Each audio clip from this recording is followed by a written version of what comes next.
There's a peculiar kind of silence that hangs over extreme wealth.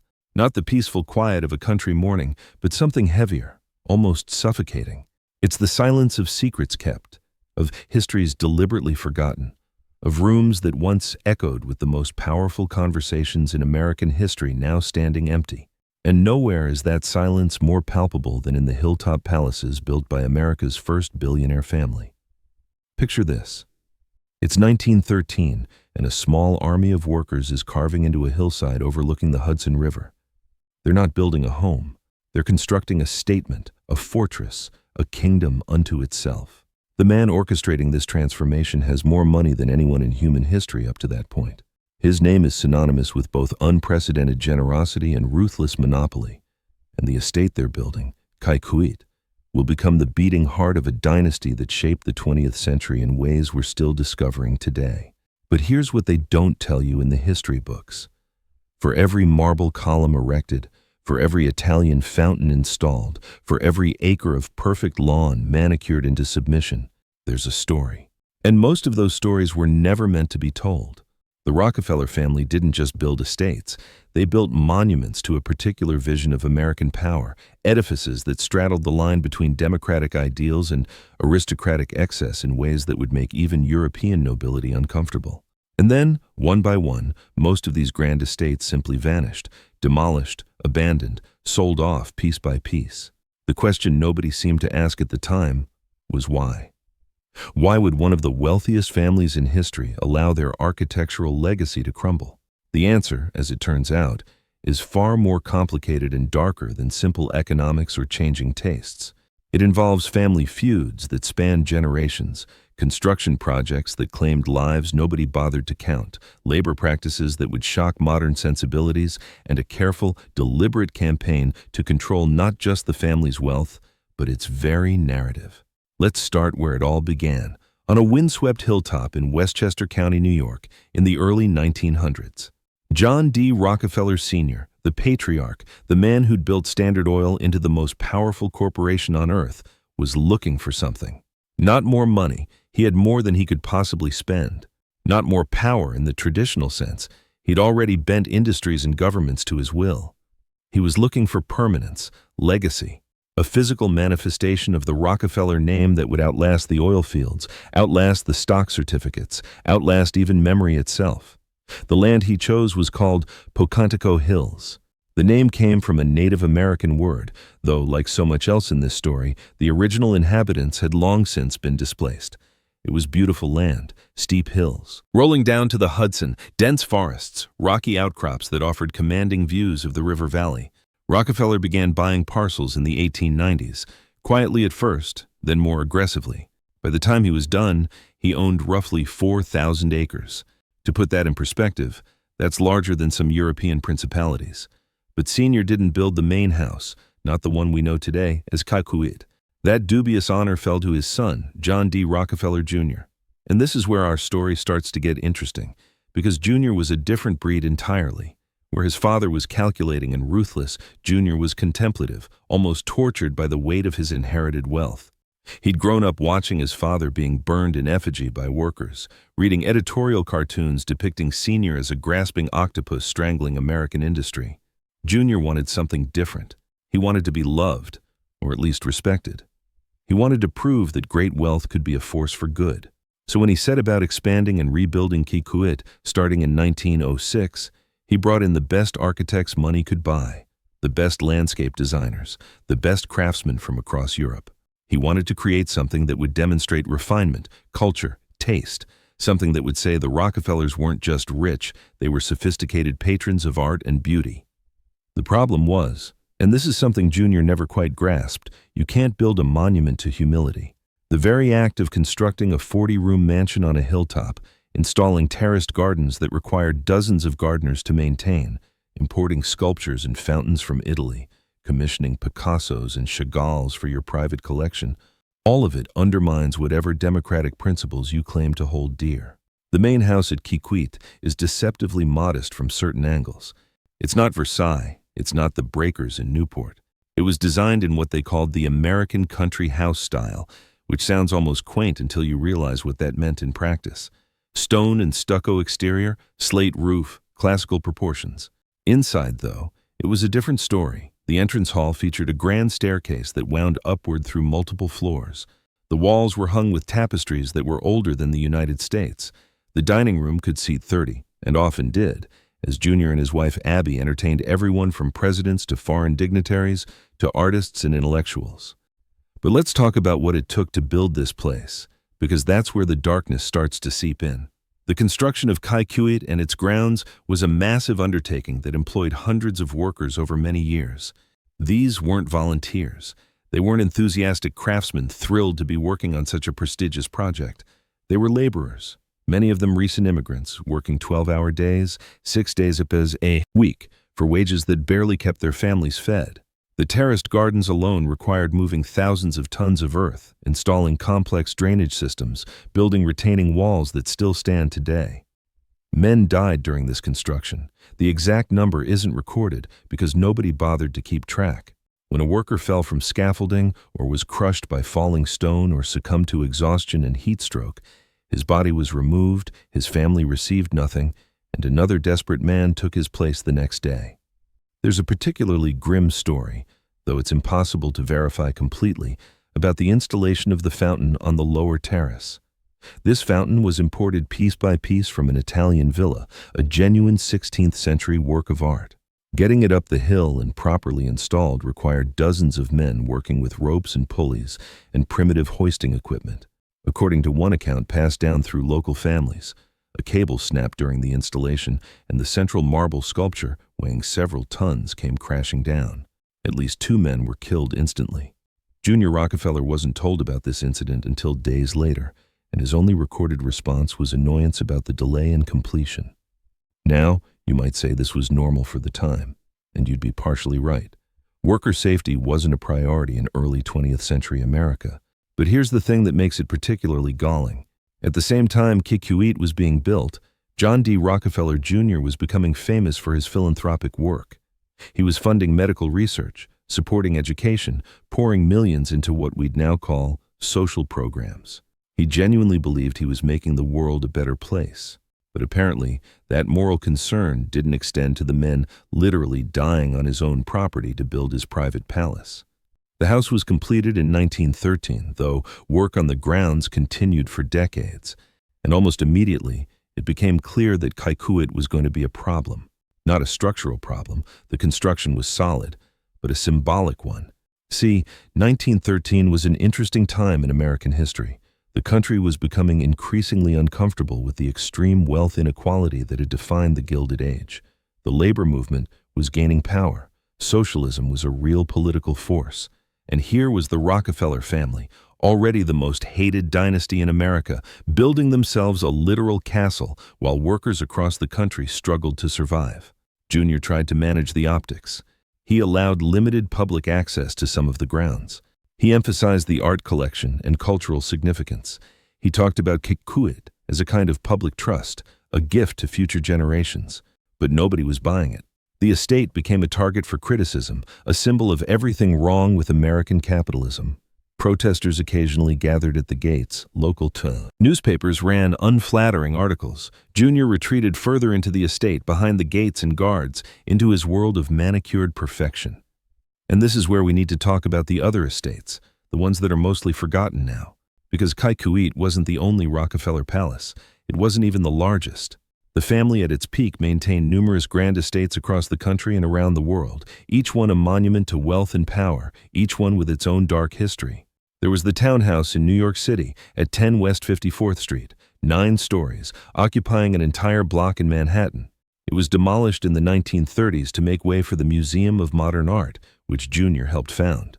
But before that, it was one of the most opulent private residences in America. The house had its own elevator, which sounds mundane now, but was cutting-edge luxury then. It had a bowling alley in the basement, a pipe organ, a rooftop garden, and it employed a staff of dozens, full-time, to maintain it. The servants who worked there, and we know about them from interviews conducted decades later, described a life of rigid hierarchy and constant surveillance. The Rockefellers demanded perfection in all things. A speck of dust could mean dismissal. A moment's hesitation in service was unacceptable. The family maintained detailed records of every servant, their performance, their reliability, their demeanor. These records were shared among wealthy families, creating a kind of blacklist system. If you displeased the Rockefellers, you might never work in a good household again. One former maid, interviewed in the 1960s, described being required to climb the stairs on her hands and knees while cleaning them, because standing and bending was considered less thorough.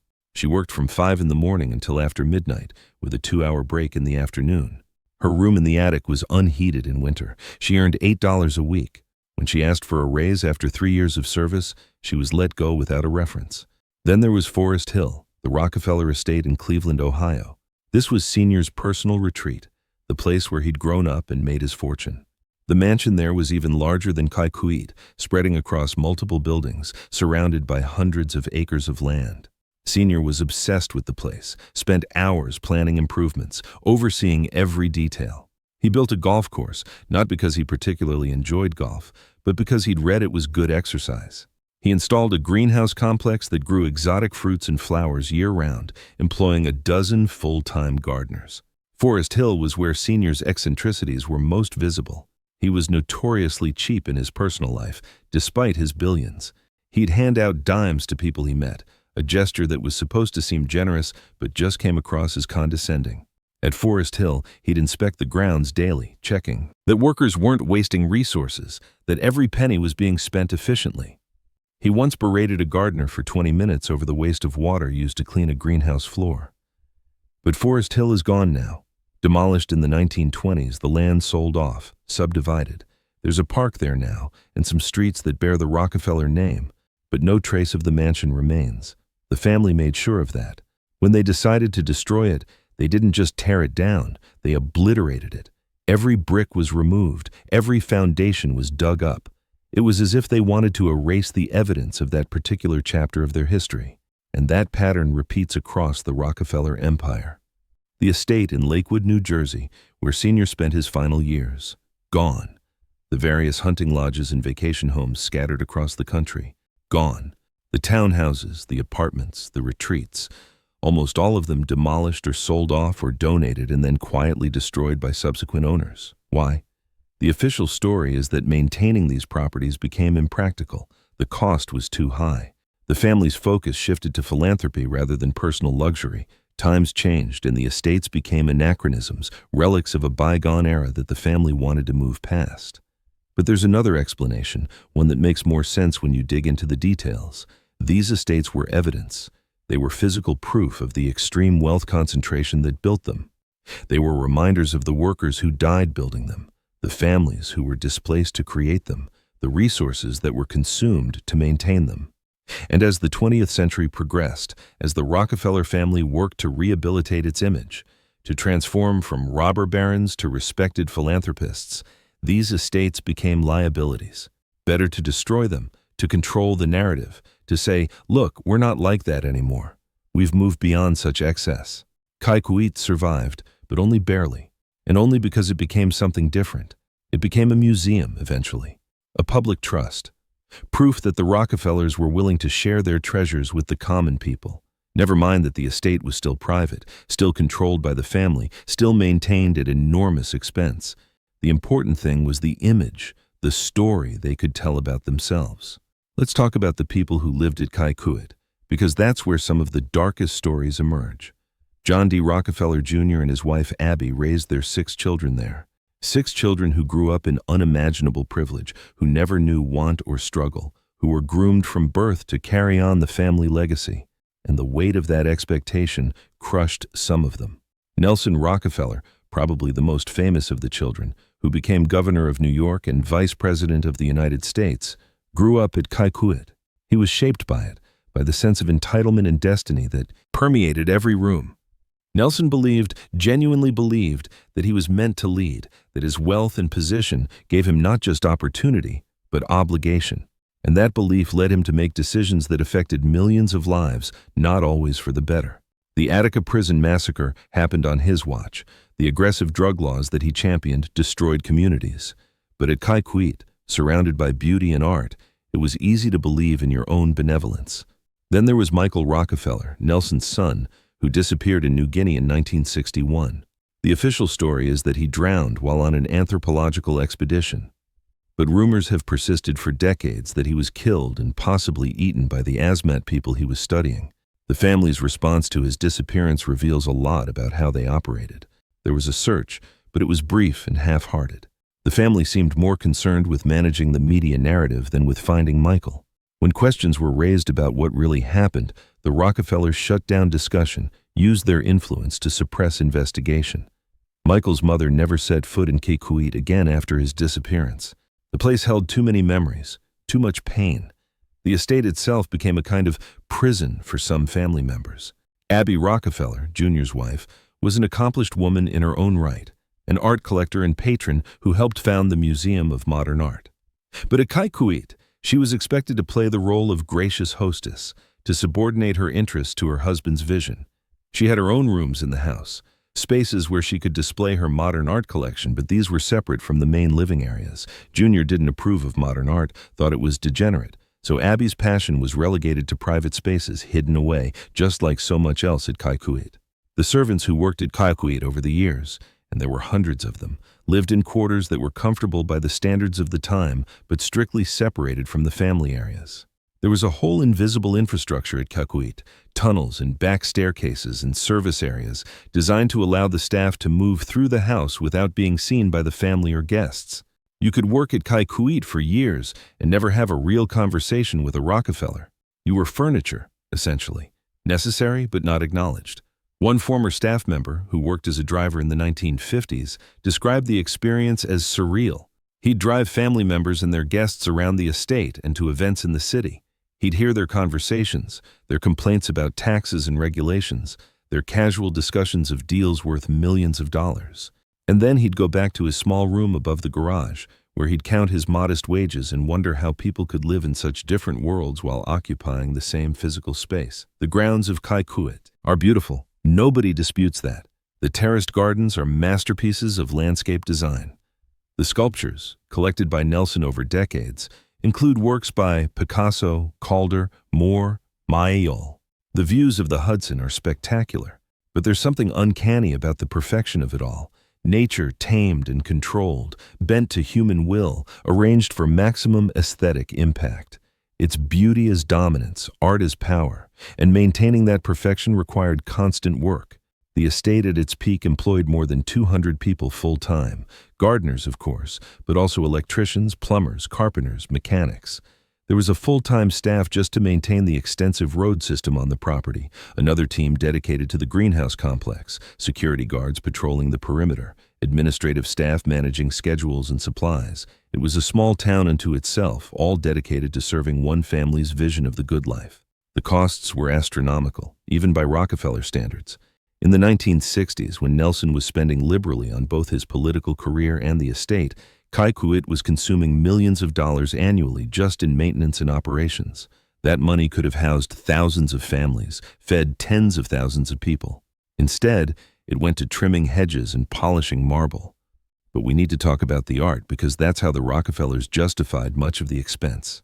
The collection at Kykuit is genuinely significant.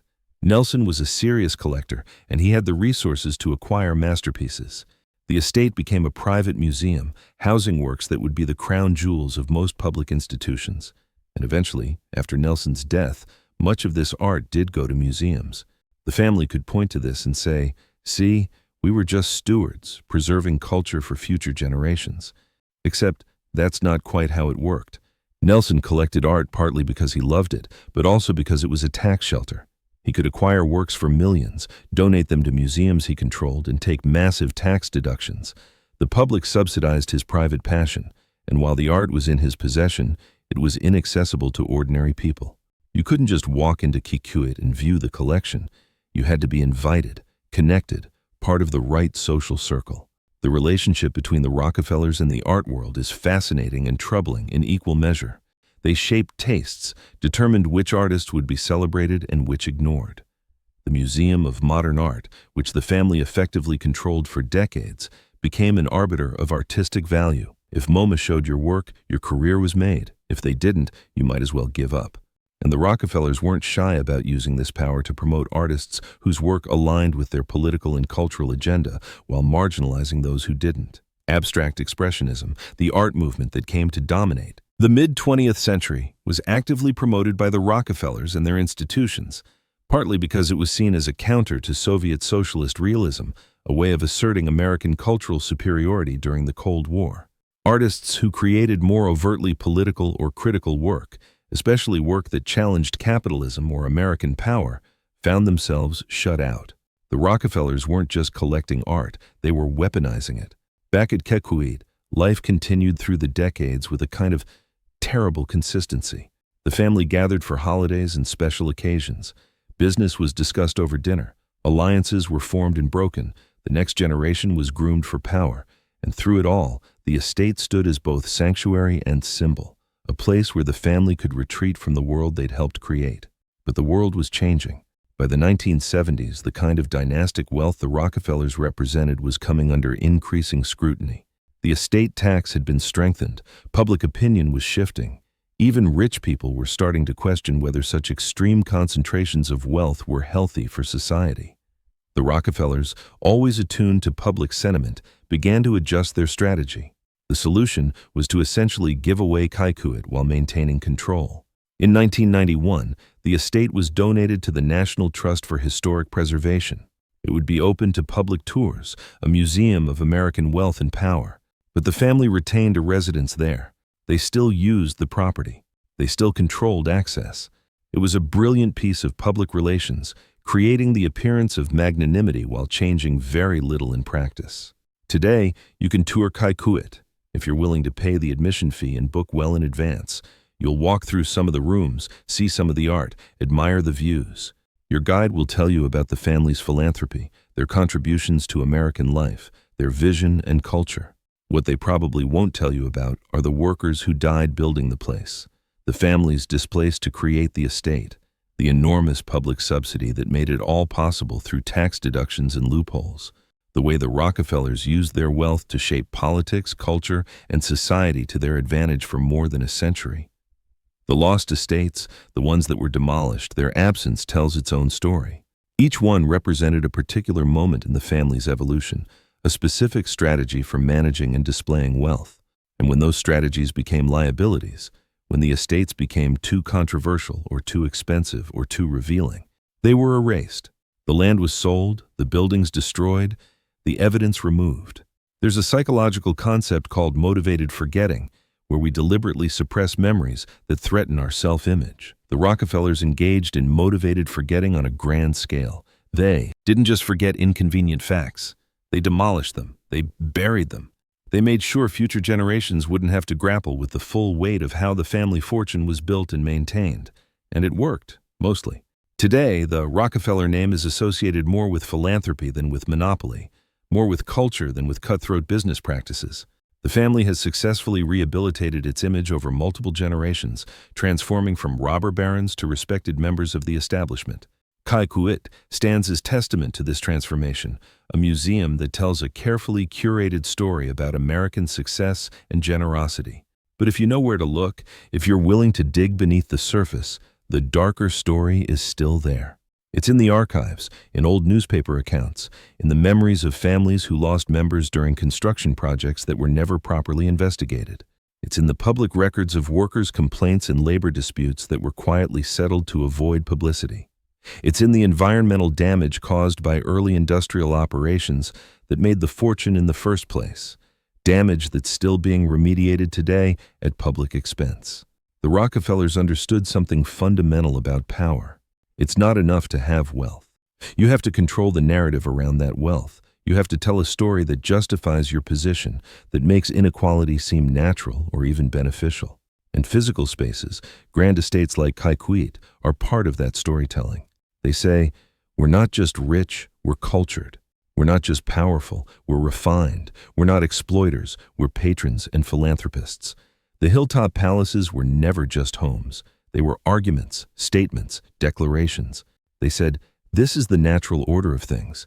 Some people are meant to live like this, above everyone else, looking down on the landscape they control. And for a long time, that argument worked. People accepted it, or at least didn't effectively challenge it.